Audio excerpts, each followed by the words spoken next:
Buongiorno a tutti. Il Presidente Obama è sul punto di partire e saremo molto brevi anche per non farvi lavorare troppo. Io voglio innanzitutto esprimere qui il mio profondo compiacimento per aver potuto il Presidente Obama fermarsi a Roma, visitare la Presidenza della Repubblica, avere insieme con la sua delegazione un colloquio con noi. Abbiamo seguito nel corso di tutti questi mesi le prime prese di posizione, decisioni e iniziative dell'amministrazione Obama che hanno trovato largo consenso nell'opinione pubblica e in tutto l'arco politico italiano, nel governo, nell'opposizione.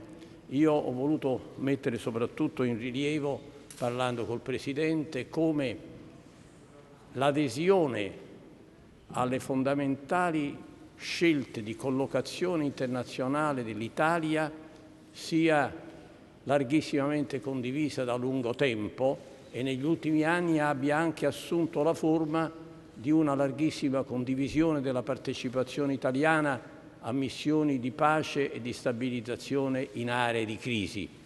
Di qui in modo particolare il nostro rinnovato impegno in Afghanistan, e il Presidente Obama ha avuto modo di esprimere il suo apprezzamento a questo proposito.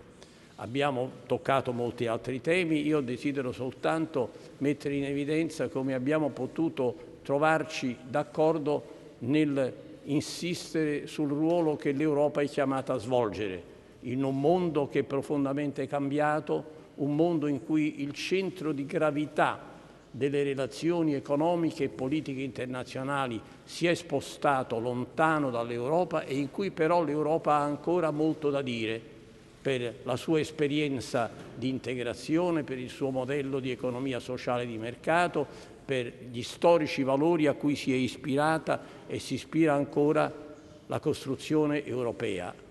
Possiamo ancora dare molto alla comunità internazionale e al mondo a condizione che l'Europa riesca a essere più unita, più efficace nelle sue determinazioni, riesca a parlare con una voce sola e mi pare che questo aspetto ha pienamente ottenuto l'interesse e il consenso del Presidente Obama.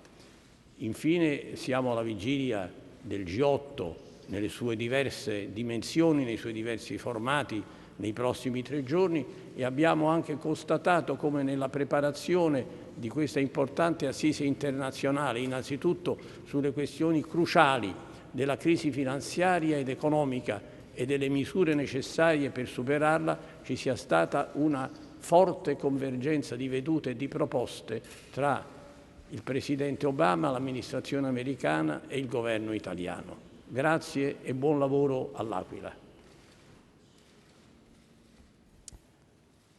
Well, let me begin by thanking the Italian people and President Napolitano for their extraordinary hospitality. I will be leaving right after this press discussion to L'Aquila, where we'll be joining other world leaders at the G8 summit. I'll also have an opportunity to take a tour of the damage that was done in L'Aquila. Obviously, our hearts were broken by the death and destruction that took place after the earthquake, and I'm very pleased that the United States, like many other countries, will be contributing to help the rebuilding process.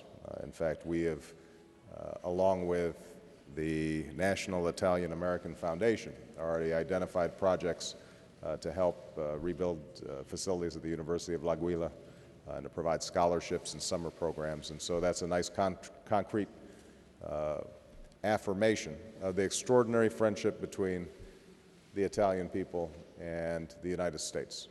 As I was mentioning to the President, that bond is not just between the military, but it's between our peoples. A lot of American citizens trace their roots back to this country, and the traditions of Italy have greatly enriched America. And so it is a wonderful pleasure to be here. It is particularly a pleasure to be here because the Italian government, I think, has been such a great friend to the United States on a whole range of issues, and President Napolitano mentioned some of those. We are working hand in hand in places like Afghanistan to ensure that we are isolating extremists and strengthening the forces of moderation around the world. On the international front, we discussed the importance of Europe and the United States raising standards on financial institutions to ensure that a crisis like the one that's taken place will never happen again.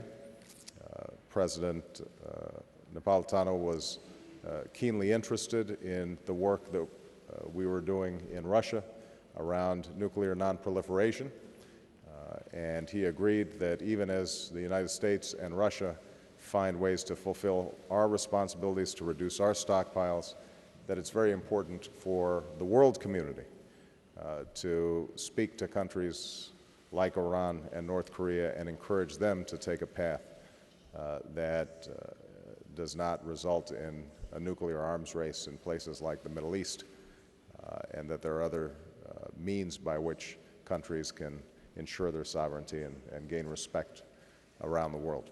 So the topics that will be discussed at G8, whether it's climate change, issues of world poverty, the global financial crisis, issues of nuclear nonproliferation, these are all issues in which the Italian government has already shown extraordinary leadership, and we are grateful that we will, for many years to come, be able to call Italy a friend.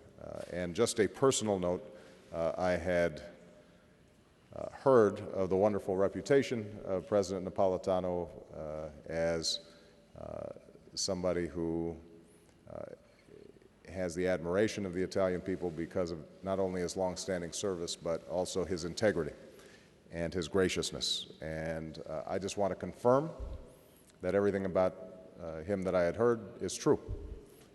He's an extraordinary gentleman, a great leader of this country, and the fact that he has been such a gracious host is something that we all greatly appreciate. So thank you, Mr. President, for your leadership.